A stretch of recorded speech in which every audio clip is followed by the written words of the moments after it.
उधर Lawrence Bishnoi gang को लेकर कनाडा ने बड़ा एक्शन लिया है। लॉरेंस बिश्नोई को आतंकी संगठन घोषित कर दिया गया है। कंजर्वेटिव और एनडीपी नेताओं की मांग पर यह फैसला लिया गया। कनाडा में हिंसा आतंक के लिए कोई जगह नहीं। लॉरेंस गैंग की कनाडा में मौजूद संपत्ति अब जब्त की जा सकती है। लॉरेंस बिश्नोई गैंग को कनाडा में आतंकवादी संगठन घोषित कर दिया गया है। कनाडा में हिंसा के लिए कोई जगह नहीं। अब जो लोग लॉरेंस बिश्नोई गैंग से जुड़े हुए कनाडा में पाए जाते हैं, उनकी संपत्ति कनाडा सरकार जब्त कर लेगी और इसके चलते लॉरेंस बिश्नोई गैंग और उससे जुड़े हुए लोगों पर कनाडा सरकार कार्रवाई करेगी।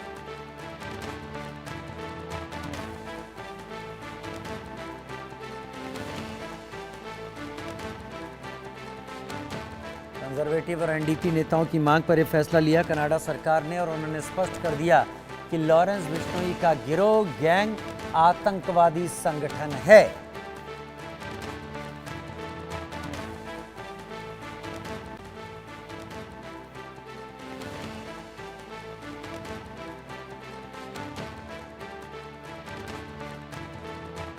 लॉरेंस बिश्नोई गैंग पर कनाडा ने पहली बार इस तरीके का एक्शन लिया। सभी पार्टियों ने एकजुट होकर सरकार पर दबाव बनाया और उसके बाद ये स्थिति। जावेद हुसैन मेरे साथ इस वक्त जुड़ गए। जावेद, कनाडा में बैठकर ऐसे गैंग से जुड़े हुए लोग भारत में भी कई तरीके की वारदात में शामिल रहे हैं। इतना बड़ा कदम कि लॉरेंस बिश्नोई के गिरोह को आतंकवादी संगठन घोषित कर देना, यह कनाडा का बहुत बड़ा कदम है। इसका असर क्या होगा?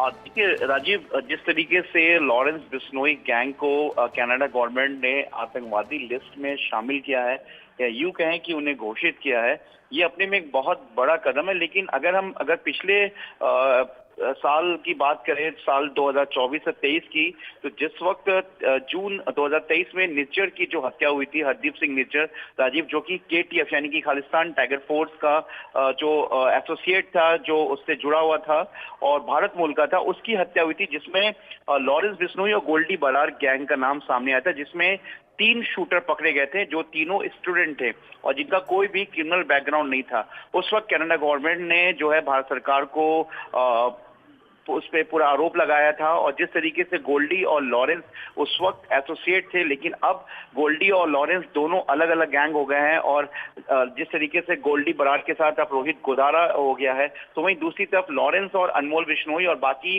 रणदीप मलिक की बात करें तो ये लोग पूरे गैंग हैं, एक तरफ एसोसिएट्स हो गए हैं। और वहीं दूसरी तरफ कनाडा में लॉरेंस गैंग की बात करें या गोल्डी बरार गैंग की बात करें, ये तमाम गैंग या बम्बिया गैंग, जिससे कि हरदीप सिंह निज्जर की बात आ रही थी कि वो भी उससे जुड़ा हुआ है, खालिस्तानी प्रतिबंधित आतंकी संगठन के अलावा, तो ऐसे में तमाम जो गैंगस्टर्स कनाडा में थे और लॉरेंस बिश्नोई को जहां आतंकी घोषित किया गया, इसके पीछे कहीं ना कहीं अगर हम सोर्सेज से मांगने तो कनाडा को कहीं ना कहीं लगता है कि जो लॉरेंस है वो कई लोगों के लिए काम करता है। इसके पीछे की मेन वजह क्या है, अब इसे देखना होगा। लेकिन कनाडा गवर्नमेंट की तरफ से और कनाडा की जो पुलिस है, रॉयल कनाडा माउंटेड पुलिस, उन्होंने भी अपने रिकॉर्ड में कहा है कि अब ऐसे जो गैंगस्टर्स हैं लॉरेंस से जुड़े हुए, उनकी प्रॉपर्टी को पूरी तरीके से फ्रीज किया जाएगा जो कनाडा में लॉरेंस गैंग से जुड़े हुए हैं। खासतौर से लॉरेंस गैंग को ही जो आतंकी लिस्ट में शामिल किया गया है।